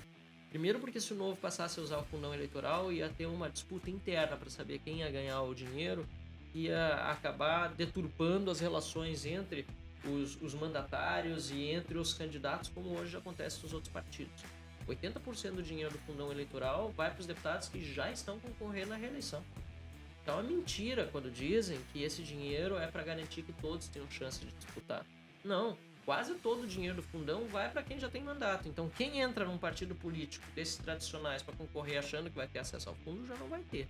Né? O segundo ponto é que o fundão afasta o político da sociedade, porque se ele já tem o dinheiro na conta para fazer a campanha, qual é o sentido dele buscar mais apoio na sociedade para doações de R$10, R$100, R$1.000, até às vezes tem gente que doa mais, mas qual é o sentido dele buscar esse recurso se já veio o dinheiro público pronto na conta? Ele vai perdendo contato com a sociedade. Então o fundão, ele sinceramente não faz para mim a menor diferença na minha campanha, faria até mal, né? Sob ponto de vista prático e, claro, do ponto de vista moral nem se fala. Fica difícil pra ti complementar agora. Tem nenhum comentário. Eu ia perguntar, o dinheiro que a gente tinha comentado que fica parado, já a que pé que tá isso? Onde é que estamos? Dinheiro do fundão foi devolvido, né? Então, o fundão eleitoral, o novo devolve pro Tesouro e não é distribuído para outros partidos. O fundo partidário que ainda não tem um expediente legal para fazer a devolução, então ele segue parado numa conta com prestação de contas do que está acontecendo. Deixa eu fazer um comentário do fundão antes. Nós devolvemos, o novo devolveu R$90 milhões ao fundão. Tá? Para quem está nos assistindo, sabe o que significa isso? 90 milhões, o dinheiro do fundão, ele vem de acordo com o número de deputados que um partido tem. O novo tem 8 deputados federais. Significa que cada um dos 8 deputados federais vale pouco mais de R$11 milhões. Meu Deus. Tá? É isso que eu valho. Tá? O meu valor é R$11 milhões. Não tá no meu patrimônio declarado. Já liga pra diretório que nós vamos sequestrar o alemão. Meu dinheiro já tá no tesouro. Eu tenho que sequestrar o Eu ia dizer que eu até gosto do Marcel, mas não vale tudo isso. Mas eu nunca tinha falado desse jeito, mas presta atenção aqui. Futuros pretendentes, esqueço, já devolvemos dinheiro. Mas, Não é líquido. não, já tá lá no caixa do tesouro. Vamos ter que usar uma maçarico lá em Brasília pra buscar o dinheiro. Mas olha só, 11 milhões por deputado federal. Então vocês imaginam o seguinte, teve um período chamado de janela partidária, que era em março deste ano, em que os deputados podiam sair do seu partido e migrar para o outro partido que quisessem sem perder o mandato. E o que os bonitões fizeram? Eu valho R$11 milhões. Então, se o partido quiser me aceitar, o outro partido, ele que me garanta, vou dizer um número fictício, 3 milhões que seja, pra minha campanha eleitoral. Ou ele me dá esse dinheiro, me garante, ou eu fico no partido que eu tô, que tá me tratando mal, mas me garantiu R$1,5 milhão. Entendeu o balcão de negócio que virou Brasília por causa desse... Aliás, já era, mas piorou, porque agora a disputa é pelo dinheiro público para as campanhas dos deputados diretamente na conta dele. Virou um leilão. Virou um leilão. E para a próxima eleição vai ser isso aí. Porque os deputados eleitos nessa eleição vão significar mais dinheiro pro partido na próxima eleição. E vocês já se perguntaram por que é praticamente hoje só uma eleição de Lula, Bolsonaro, mais alguns candidatos? O Novo tem o seu, que é o Felipe Dávila, mas vamos falar dos exemplos dos outros partidos. Nós tínhamos no PSDB o Dória, que desistiu, era para ser, tinha Leite Dória, desistiu, caiu fora. Aí... tá com essa história aí se a Tebet continua ou não continua. Bivar desistiu. Tem o Ciro. Mas assim, um deserto de candidatos. Partidos grandes não querem mais lançar candidato. Por quê? Pega esse Porque dinheiro pra botar o outra dinheiro coisa. do fundo partidário, do fundo eleitoral, vai ter que financiar a candidatura de presidente da República e vai deixar os deputados que querem esse dinheiro para a campanha deles com menos recursos. E, de outro lado, os caciques partidários também não querem investir numa campanha que não vai gerar mais dinheiro para eles, porque os votos para presidente da República não contam nada para dividir, para subir outra coisa. Para compor o próprio fundo eleitoral na próxima eleição. Então tá fazendo algo muito ruim na política brasileira, tá corrompendo nossa democracia esse dinheiro público. Aí a polarização aumenta. E a Não polarização aumenta porque acaba não tendo candidato. Tem pouco candidato a presidente porque os partidos não têm interesse em lançar. Quanto tempo tem até essa velha política sumir? Vai depender dos 30 deputados federais. Não, depende especialmente do eleitor, não dos deputados. Porque é o seguinte, Isso é uma coisa se a pessoa é contra o fundão, todo mundo é um pouco de deputado federal nessa hora, tá? Cada um dos 210 milhões de brasileiros, cada brasileiro é um pouco de deputado nessa hora. O que eu quero dizer com isso? Todo mundo tem um poder na mão, que é o de não votar em quem usa fundão. Cada voto que não é dado para alguém que usa fundão, e é dado, por exemplo, pro Novo que devolve, é mais dinheiro do fundão que não vai pra campanha. Exatamente. Volta pra saúde, educação e segurança. Ou seja, se você é contra o fundão e vota em quem devolve o dinheiro, você tá efetivamente devolvendo dinheiro pro Tesouro e não dando pra panfleto político. Então por isso que eu falei, cada um é um pouco de deputado federal. Aí é a responsabilidade do eleitor de dizer, concordo em imprimir panfleto e dane-se a saúde e a segurança. Então tá, então vota nesses caras que usam e estão fazendo esse balcão de negócios. Agora, se isso te indigna, já existe uma forma de poder manifestar a tua indignação. Vou até fazer um corte desse comentário dele pra viralizar. Porque o pessoal precisa saber disso. Não, e é uma espiral maluca, né? Porque quanto mais aumenta a bancada dos caras, mais aumenta o fundão, menos investem na educação, menos investem na segurança. Exatamente. Aí quebra lá na ponta da universidade, os negros se dando-lhe pau lá por causa de cotas olha aí, que raciais, maravilha. cotas sociais. Enquanto isso, tem muita gente que nem sabe que esse negócio de fundão existe. O mesmo que o Camuzá estava dizendo nisso do podcast sobre a importância que foi ver o que o DCE tá fazendo, como é tudo uma corrente, né? Tudo você tá falando agora. Isso aí. Em última instância, o fundão é um dinheiro roubado do cidadão, porque não é voluntário que é dado para campanhas, para o candidato usar na sua campanha para mentir pro cidadão que se importa com ele. Inclusive para roubá-lo depois se for um político corrupto. E superfaturar as notas de bandeira, as notas de Aí é panfleto. outro- O custo Aí é da outros saúde. assuntos ainda, né? Aí é outros desdobramentos, né? Exatamente. E Marcel, já mais caminhando pro final, porque se deixar aqui os 4 falam, nós vamos até de madrugada. Queria trazer uma história tua que a gente ficou sabendo aí, até pra desmistificar um pouco, diminuir um pouco dessa barreira entre eleitor e político, pra mostrar que políticos também são pessoas, né, como a gente. Como é que é a história que tu quebrou o pé no Oktoberfest aí, que eu fiquei sabendo que... Ofendeu o pessoal dos Irmãos de Outubro, não quero. Não quero. Os dois irmãos, aliás, esse ano vai ter de novo. Já tô pronto pra quebrar o pé. Não, Já vai com a botinha, aquelas... já vou com ela pronta. Não, eu pulei num caminhão em movimento. Fiquei pronto, quebrei o pé. Ótima ideia. Caminhão de chopp. Fim de festa, tava precisando ir no banheiro, em vez de descer pela escada. E continuou na festa. Era uma carreta. Continuou na festa Não, com o pé já quebrado. Já tava terminando a festa. O melhor era acompanhar as redes sociais aí, a bancada do Novo em Brasília, aí era um deputado federal empurrando o outro na cadeira de rodas, dizendo, pô, isso aí é partido que abre mão de privilégio, que mané carro oficial, é um deputado empurrando o outro. Mas em minha defesa, eu não tava bêbado, tá? Não. Não, porque bêbado quando cai não se machuca. Ah, não, eu já fui num Kerb lá, é bom, né? É bom demais, não dá pra perder. Tanto que quando alguém faz um aniversário que dura uma semana, todo mundo diz, mas é um aniversário ou é um Kerb, né? Exatamente. Todos convidados, então. Setembro é o dia do Kerb, não sei que ano vai. Que dia vai cair o sábado, que é quando tem o Bierwagen, que é o caminhão de chopp, e que eu participo desde os meus 18 anos de idade, desde quando podia. E aliás, o primeiro Bierwagen eu participei era a eleição de vereador, inclusive. Tava em cima do caminhão com os adesivos. É engraçado. Que legal. E é dia 29 de setembro e o fim de semana antes, porque o seguinte vai ser o da eleição, aí não dá pra fazer a festa no sábado, né? Até acho que até dá. De leve, Tudo de bem, leve. de leve. Mas vai ser no fim de semana anterior, se eu não me engano, cai no dia 25 de setembro. Eu teria que dar uma olhada na agenda certinho. Eu vou dar uma olhada aqui. Já marca, já bloqueia essa data. A data já tá, na minha já tá bloqueada. Eu quero que o pessoal bloqueie nas suas aí. Deixa eu ver aqui certinho quando é que cai em setembro.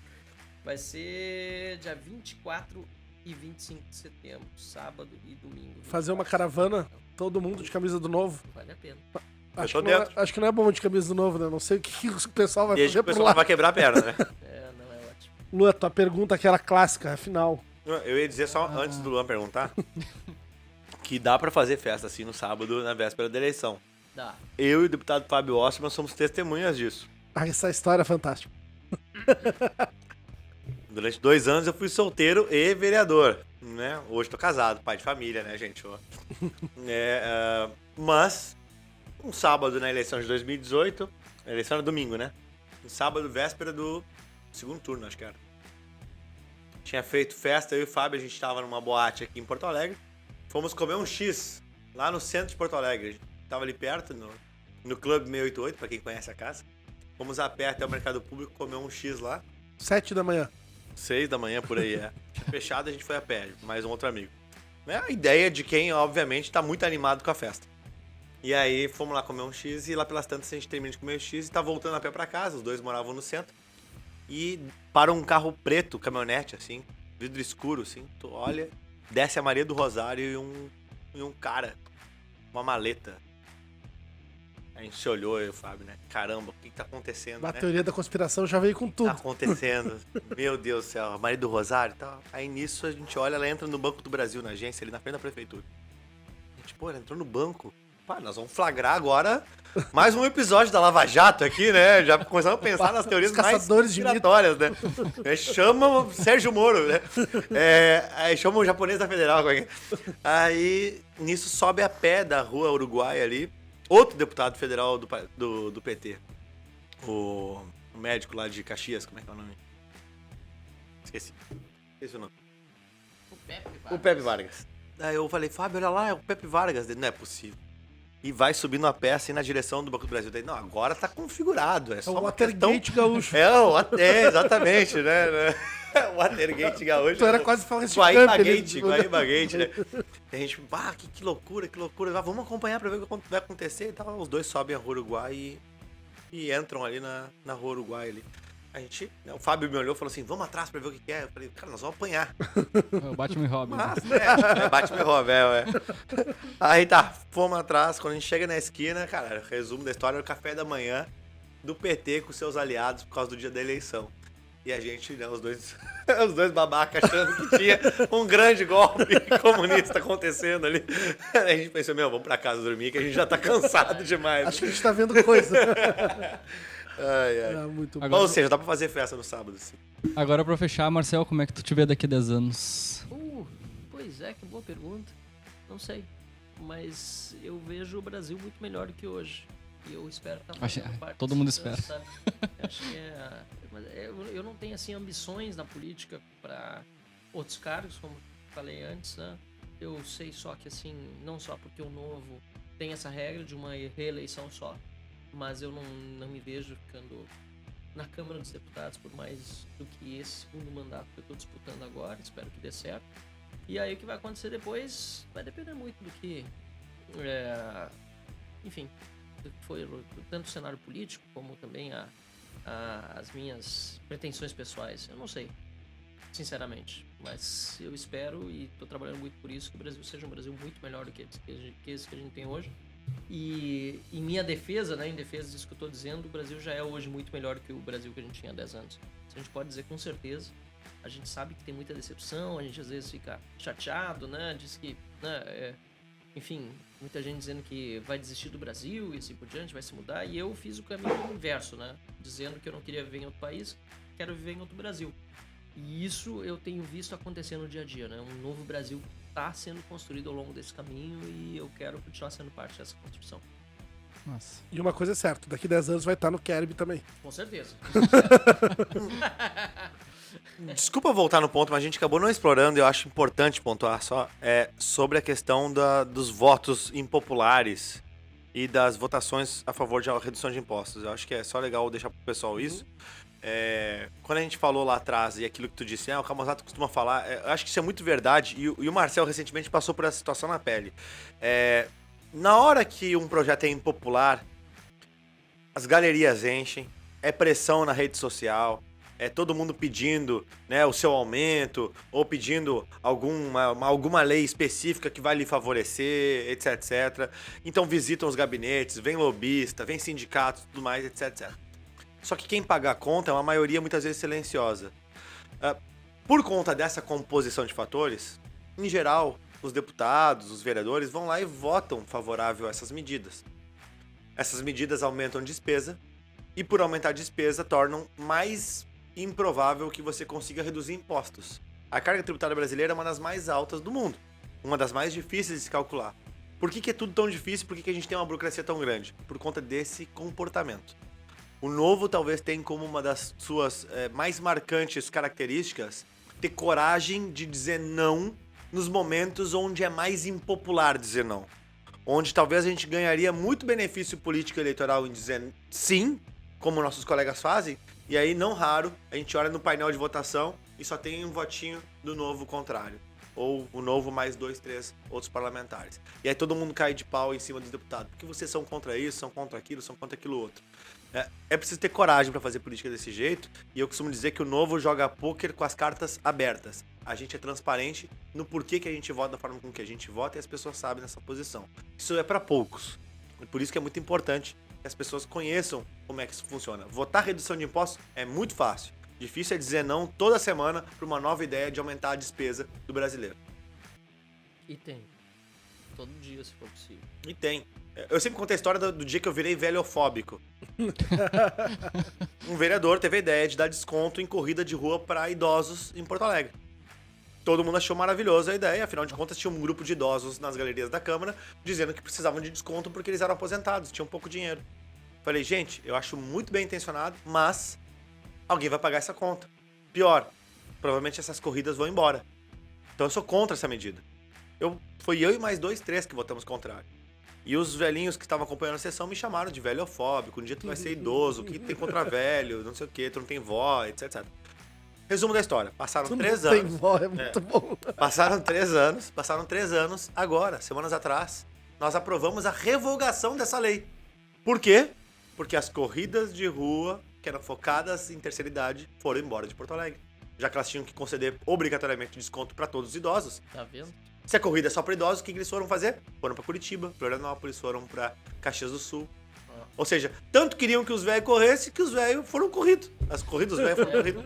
Não tiveram corrida para correr. Né? É absurdo. Mas só tivemos poucos votos corajosos de dizer a verdade naquele momento. É verdade. Perfeito. Mas agora a gente tá vendo a mesma coisa aí com o piso salarial dos enfermeiros, né?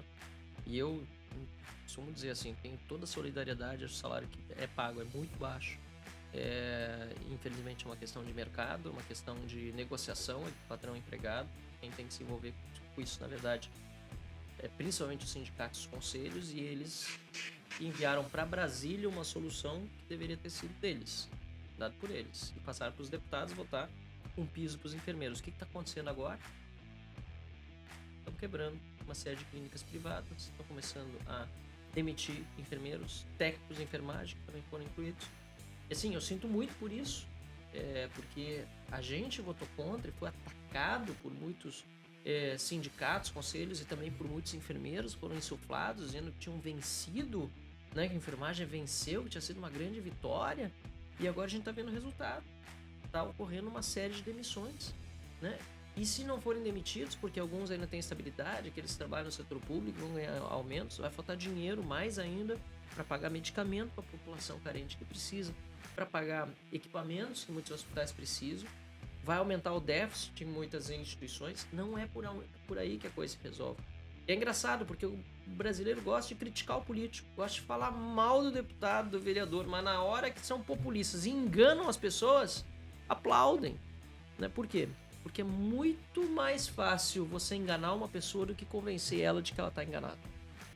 Muito mais fácil enganar uma pessoa do que convencer ela de que está enganada. E mesmo assim, sabendo que está sendo enganado, né, muitas pessoas ainda assim continuam achando que nós estamos errados.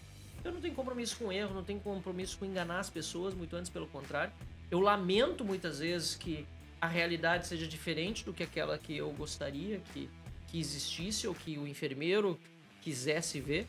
Mas o enfermeiro pode perguntar para um professor ou para um engenheiro que tem seus pisos.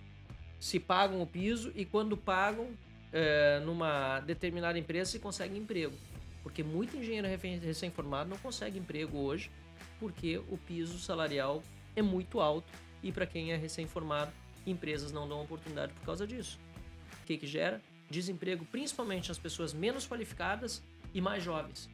E a mesma coisa agora, infelizmente, a gente já está vendo acontecer no setor da enfermagem, o que eu acho ainda mais triste porque são pessoas que se dedicam muito, são pessoas muito vocacionadas, a maior parte desses profissionais, né, que não mereciam estar passando por isso, foram enganados, e eu espero, né, que a situação se corrija, mas infelizmente, pelo menos agora nos primeiros momentos, a gente vai ver aquilo que a gente já viu lá na minha região, em Novo Hamburgo, né, demissões em um lar de idosos por causa de uma política populista aprovada em Brasília.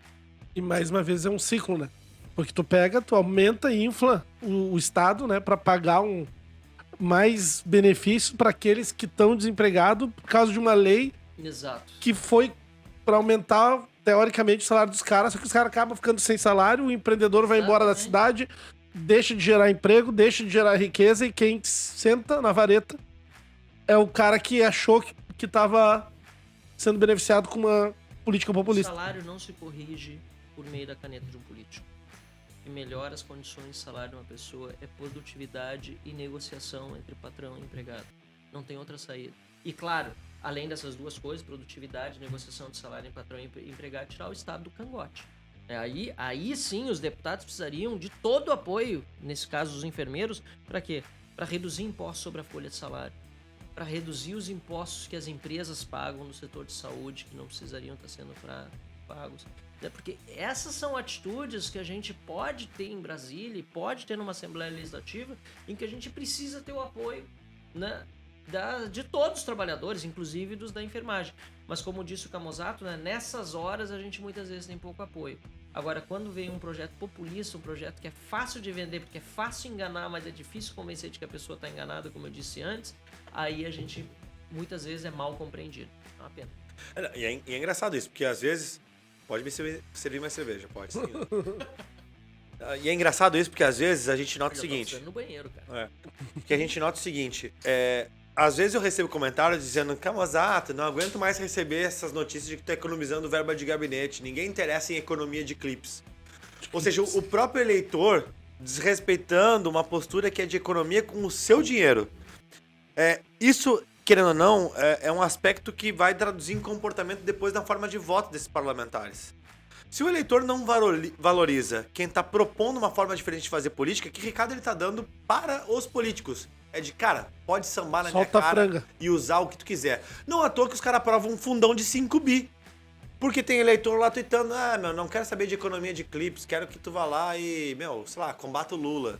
Cara, só um pouquinho. Que precedente tu tá criando pra realmente sambarem na tua cara? E aí, às vezes, respondo também algumas perguntas que vêm assim: Camozzato, tu devia trocar de partido. Porque tu não sai do Novo, não sei o quê, etc, porque o Novo, que é a opinião do Amoedo, porque tal coisa, etc. Né? Coisas pequenas de discordância de uma posição ou outra. E eu geralmente pergunto, e eu sei que o Marcelo Vira-Mestre sofre disso também, pra qual partido ir? Que partido que não usa fundão, que tem essa base principiológica tão alinhada? Só aceita ficha limpa. Só aceita ficha limpa. Que vamos lá. Faz processo seletivo para quem for concorrer. Exatamente. O Marcel, enquanto esteve deputado, talvez ele nem gostaria que eu falasse isso, mas quando ele esteve deputado por outro partido, ele era contra o aumento de impostos, e por ser contra o aumento de impostos, o partido decidiu sacá-lo da cadeira de deputado para botar outro para votar no aumento. E disseram, não gosto até que fale sim, porque me disseram na época que se não passasse o aumento eu ficava sem mandato. Tá vendo? Eu não ia voltar. Aí o cidadão que vai lá e diz: eu acredito paciência. no cara, o cara é meu amigo, vou votar nele, mas é de um partido que tu não concorda. Não, mas eu confio no cara. Mesmo que tu confie que o cara seja uma boa pessoa, às vezes a instituição que ele tá não permite que ele faça o que ele acredita. e é triste. Pois é. Ou seja, o Novo tem seus defeitos. Óbvio que tem, todos têm. Mas ainda é muito melhor do que a gente olha pro lado e vê cacique mandando, sacando, fazendo o que quiser. Ou, pior, negociando teu passe por conta de fundão eleitoral e essas outras excrescências. Isso aí. Mais uma vez, tu cai na frase clássica: o problema do Brasil não é a política, é o brasileiro que vota pelos políticos. Os dois, né? O político também é um brasileiro comum que vai Exatamente. lá e olha e vê um jeitinho de aproveitar a situação, né? A Então, verdade é que todo político que tá lá foi eleito por um brasileiro. ninguém isso chegou aí. lá no passe de mágica, né? Ninguém chegou no passo mais. E tem gente boa, tá? Só pra não parecer que eu tô falando mal de todo mundo e tal, não. Tem gente boa. Em outros partidos tem gente boa, bem intencionada e tudo mais. Às vezes são atropelados pela própria instituição partidária que eles fazem parte. A revelia do que eles gostariam. Mas é uma escolha deles também tá lá, né? Exato. Show. Pra fechar, então, como que quem gostou do discurso de vocês pode contribuir, né? Porque, como já falamos diversas vezes, não se usa fundo eleitoral nem fundo partidário. Qual é o link? É Pix? É site? Como é que a galera pode contribuir? doa.la/Marcel. Calma, que Bem foi muito rápido. simples. doa.la/Marcel. Doa lá, Marcel. Doa lá, Marcel. Show. E tu? Meu link não é tão simples quanto o do Marcel. JCHW. Não. Daí pode ser o bit.ly/Dali Camozzato, tá? Ou o queroapoiar.com.br/Camozzato. Camozzato é com 2 Z's de zebra, um T de tatu. Mas se quiser me ajudar, entra também no doa.la/Marcel barra Marcel, porque o Marcel defende as minhas ideias. E a gente tá junto. Se doar pra campanha do Marcel, se doar pra campanha dele, tá doando pras ideias que eu acredito também. Isso aí. Nós somos um time, então isso também a gente ouve muitas vezes, né, Marcel? Pô, tem colega vereador meu que diz, pô, eu tenho inveja de vocês do Novo. Vocês são tudo meio parceiro lá, trabalham juntos. Toma uma mas, serva. né, enquanto tu olha... toma uma serva, né? Quebra a perna, não quebra. Toma umas porradas no mundo. Enquanto às vezes o que a gente olha, quando a gente olha pra outros partidos, a gente vê os caras querendo se matar. É. Puxar tapete um do outro. É um a favor de privatização, outro é contra. Um quer imposto, outro quer menos. O outro tá disputando o cargo de CC lá na Secretaria XYZ.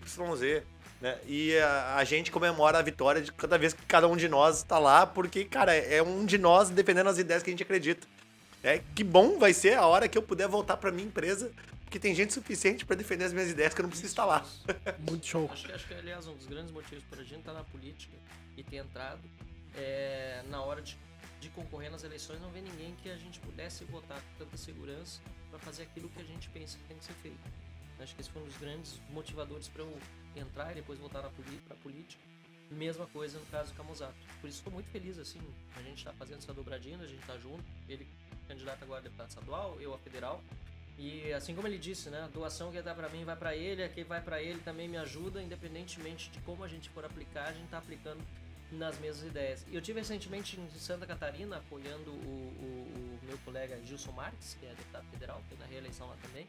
Eu tinha uma série de eventos e aí no final do evento falava das doações e eu dizia, olha pessoal, doem pro Gilson, doem pro Tramontinho, nosso candidato a governador, e se tivesse algum deputado estadual, eu dizia pra doar, e se sobrar um pouquinho pra mim, pode doar pra mim. Por falar em dobradinha, vocês vão fazer um lançamento de campanha juntos, né? Não sei se isso é mais fechado, dá pra convidar geral. Estão todos convidados, eu não sei quando vai ao ar, quando. Na quinta-feira. Na quinta-feira? Então tá. Então, dia 20 de agosto, botem na agenda. Sábado À tarde. Estamos definindo os horários e o local que estamos negociando aí com o futuro comitê aí. Teremos quando comitê. Estiver no ar, vai sair quinta? Quinta-feira agora. Talvez a gente já esteja essas informações. Se sair no ar, vai estar aqui Mas só queria dizer pro público o seguinte, gente, a última vez que juntou Bebeto e Romário, deu Copa do Mundo, deu bom. Tá? Então, Vamos lá. eu sou o que vou fazer assim, no caso, com a Catarina de 3 meses lá em casa, né? Muito bom, muito bom. Muito bom. Então, gente, da minha parte, só agradecimentos, né? Já de conhecimento de todo mundo, a admiração que eu tenho por vocês, pelo partido, por estar junto com o Camusato nessa campanha. Já estamos quase 2 anos juntos. Minha paixão pelo tema, minha admiração pelo que vocês defendem só cresce, conforme eu conheço cada vez mais. Como vocês viram ali, eu fui tendo umas sinapses na hora. Puta, mas como que isso acontece? Ouvindo vocês falar, então eu acho que é muito importante que mais pessoas que não gostam de política ou que não se interessam pelo tema escutem o que vocês têm para falar para entender esse círculo vicioso que a gente está vivendo e que ele só vai ser quebrado no momento que o eleitor acordar, assim como eu e ele daqui a pouco acordamos em questão de 3 frases que vocês falaram. Então é muito importante as pessoas pesquisar, como o Luan lá atrás foi atrás, de entender mais sobre o Novo, ver e começar a enxergar o mundo, né, como da política como ele é. Como eu costumo falar nas aulas que eu dou sobre marketing, né, tu tem que enxergar o marketing ele de fora. Daí, no momento que tu olha ele de cima, tu vê ele como uma engrenagem que se completa. Tudo faz sentido depois que tu entende o negócio de fora. Eu acho que falta muito pro brasileiro, principalmente pro jovem, essa informação e a vontade de ir atrás. Eu acho que cada vez mais jovens que representam coisas que eles acham legal, como vocês inspiram tanto outras pessoas a entrar pra política, mas eu nem me refiro a isso com tanta importância, quanto a importância deles irem atrás de informação para votar direito. Então fica aqui o meu agradecimento pelo trabalho de vocês, não só meu, sou a voz de muitos amigos meus, e muito obrigado por vocês estarem aqui. Eu sei que tem uma agenda corrida, capaz de sair daqui e já ter outro evento também, porque a agenda de pré-campanha é tensa, né? Então muito obrigado, sejam bem-vindos sempre que quiserem.